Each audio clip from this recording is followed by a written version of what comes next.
ये है talks news network और आप देख रहे हैं पॉलिटॉक्स, राजनीति का कच्चा चिट्ठा। Mike. Yes. Thank you, Speaker, sir, for this opportunity to speak in support of the motion, to thank the Honorable President for his address to the Parliament. The Honorable President's address lays down a very magnificent and clear roadmap for reconstruction of this great civilization and rebuilding of a new India. One of the characteristic traits of this government led by our Honorable Prime Minister Narendra Modi has been its insistence on solving long pending issues with a very decisive nature. Sir, new India cannot be built without healing the wounds of the past, without addressing the issues that had confronted this nation from a very long time, and without bringing closure to a lot of pressing national issues which had drained this country's energy.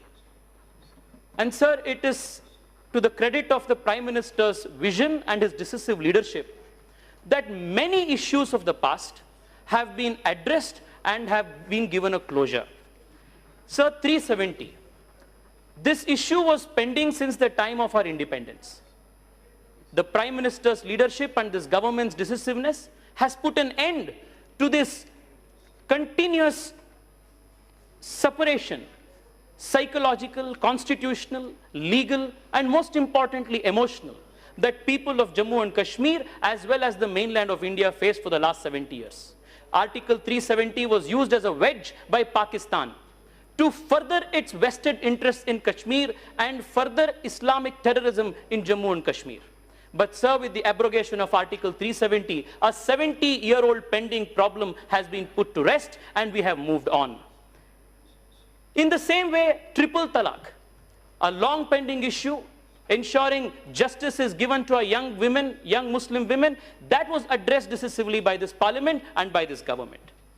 Sir, more than 500 years, Hindus of this country wish that the injustice that was meted out to them 500 years ago when the great Ram Mandir which was in Ayodhya, which was desecrated and demolished by Babur, that had to be redone, rebuilt.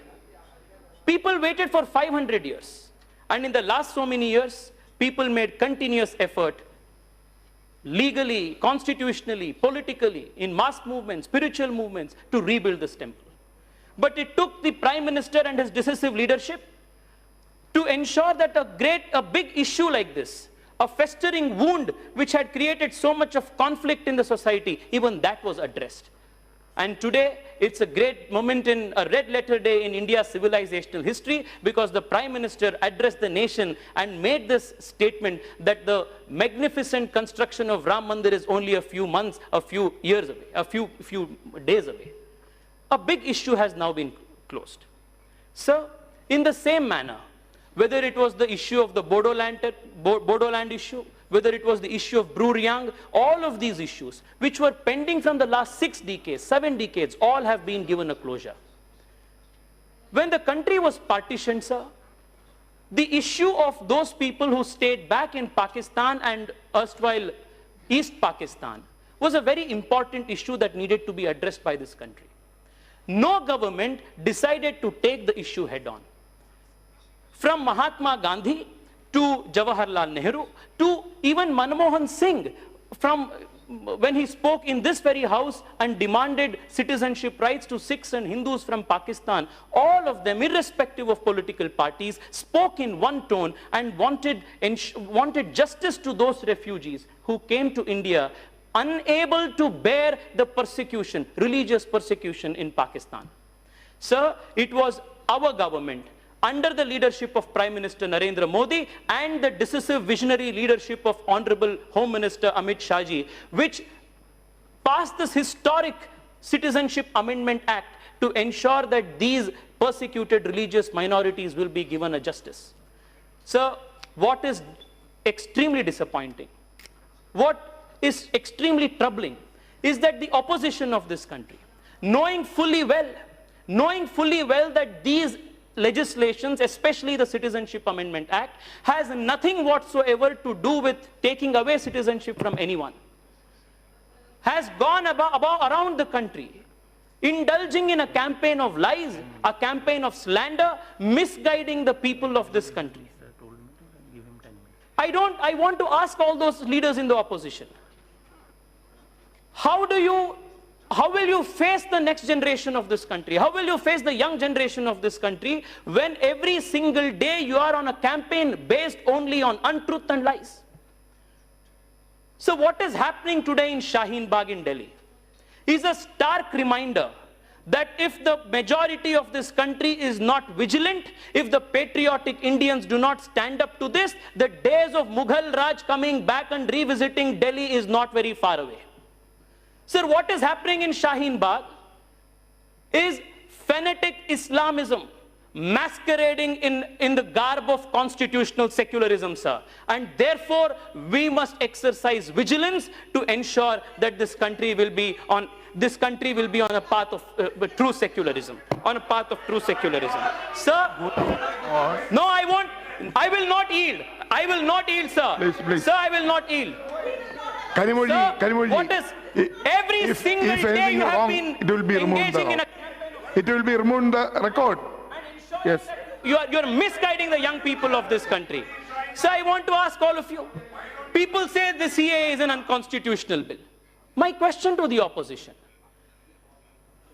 Sir, this year, in 2019, the members of the European Parliament visited Pakistan and came up with this report on the state of religious minorities in Pakistan.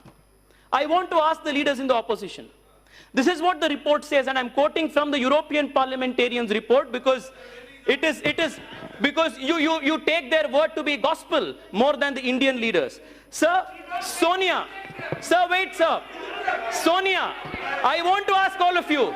Sonia, 9-year-old girl belonging to the Christian community. 9-year-old girl belonging to the Christian community. What did she have to face? She was abducted and she was raped. Tejswi, All of 9 years old. Come to the subject. All of 9 years old. Come to the subject. Sir, Varsha. Sir, Varsha, 12-year-old Hindu girl, she was abducted, forcefully converted, and she was killed.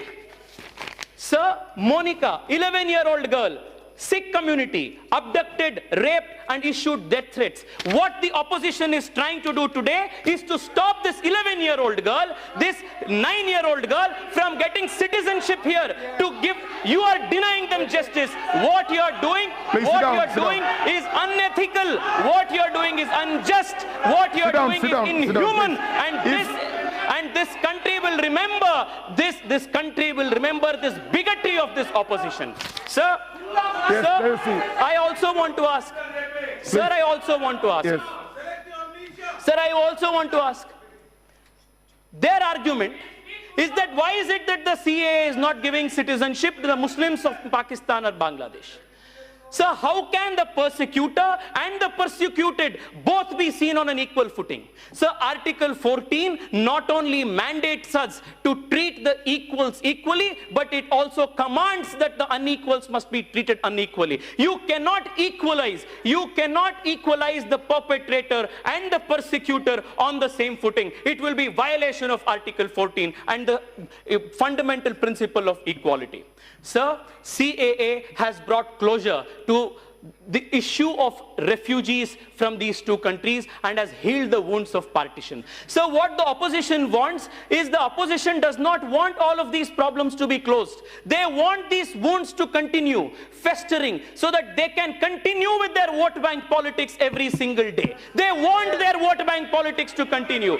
Whereas, sir, we want to build a new India, and we know that a new India cannot be built unless the wounds of the past are healed, the chapters are closed, and new chapters are opened, which is why this government is a problem-solving government. And I am proud, sir, to belong to a young generation, which is a problem-solving generation of India. I represent a problem-solving generation of India, which does not hesitate to solve problems. Sir, I just want to conclude by bringing two important points to the attention of this august house. Sir, Winston Churchill,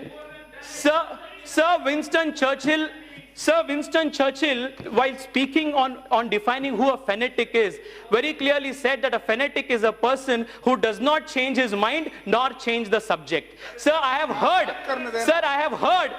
heard the parliamentarians from the opposition from yesterday. All of them have been speaking only on issues that are destructive to the secular fabric of this country. Sir, I don't want to spend much time on that, because under the leadership of this Prime Minister, a new India is rising, and I want to bring your attention, sir, to this new India that is arising. Sir, in 2020, sir, I just want to make two more points. Sir, in 1998, when Abdul Kalamji was the president of this country, we were all in school, and he laid down a very grand vision of 2020 India superpower. And in his grand vision, he focused on how India could rise to be a technological superpower to achieve the status of a global leader. So today, under the leadership of Prime Minister Narendra Modi, this technological vision of Abdul Kalam has found implementation and execution. Sir, just three areas in which we will see this all-pervasive technology being put into action in good governance. Sir, I wouldn't want to take much of your time, sir, but this is something. I will conclude in 2 minutes, sir. Yes, sir, I would just conclude in 2 minutes. Sir, good governance is most essential to bring this country out of poverty, to build this new India. And technology is the backbone of governance of our government. Sir, if we look at how Aadhaar, DBT, how Jandhan, mobile, FASTag, RuPay cards, all of these technological platforms today are platforms of good governance. One will realize how all-pervasive good governance based on technology today is. So just on the basis of DBT, direct benefit transfer, the country has saved more than 1,70,000 crore rupees. Kanimoiji, I want to draw your attention, 1,70,000 crores. Perhaps you will understand the magnitude if I say that the country lost 1,70,000 crores in the 2G scam. The amount of money that the country lost in the 2G scam, this country is saving just by the direct benefit transfer, sir. Sir, not just that. Please conclude. Sir, not just that. Sir, 121 crore people have gotten Aadhaar cards. You conclude 60 crore people have got RuPay cards. More than 2 lakh crores in December 2019 was the transaction amount under UPIs. Sir, 450 schemes of this government, including important schemes like the Pradhan Mantri Awas Yojana, are all based on digital technology, geotagging. Sir, you may remember the days of Indra Awas Yojana, where nobody, sir, the beneficiary clearly had no idea where the money was going. But today, from Indira Awas to Prime Minister Modi's Awas, the country has taken a big leap and has come and has done a full circle of transparency and efficiency. Sir, let me conclude with just one thing, sir. Sir, I would just conclude in 30 seconds. Sir, in 1978, our country, yes sir, in 1978, this country had a very big opportunity of becoming the biggest manufacturing hub, the factory of the world. In 1978, sir, we missed the last bus of industrialization, because the government of the day was more interested in Mandal Kamandal politics. The country's politicians that day were in fairy tale socialism, and therefore in 1978, sir, when China opened its doors for liberalization, we were sleeping and were in deep slumber. But today, sir, we have a government which is proactive. Please. Sir, I must congratulate. Sir, I must congratulate our government.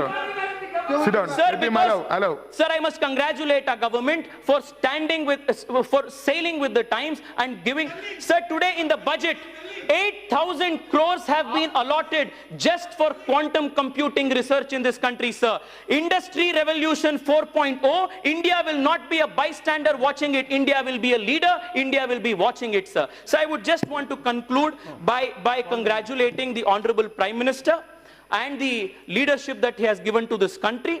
And I must, on behalf of young India, which is at the forefront of this innovation, which is at the forefront of this technological revolution, I thank him, sir, ये है talks news network और आप देख रहे हैं पॉलिटॉक्स, राजनीति का कच्चा चिट्ठा।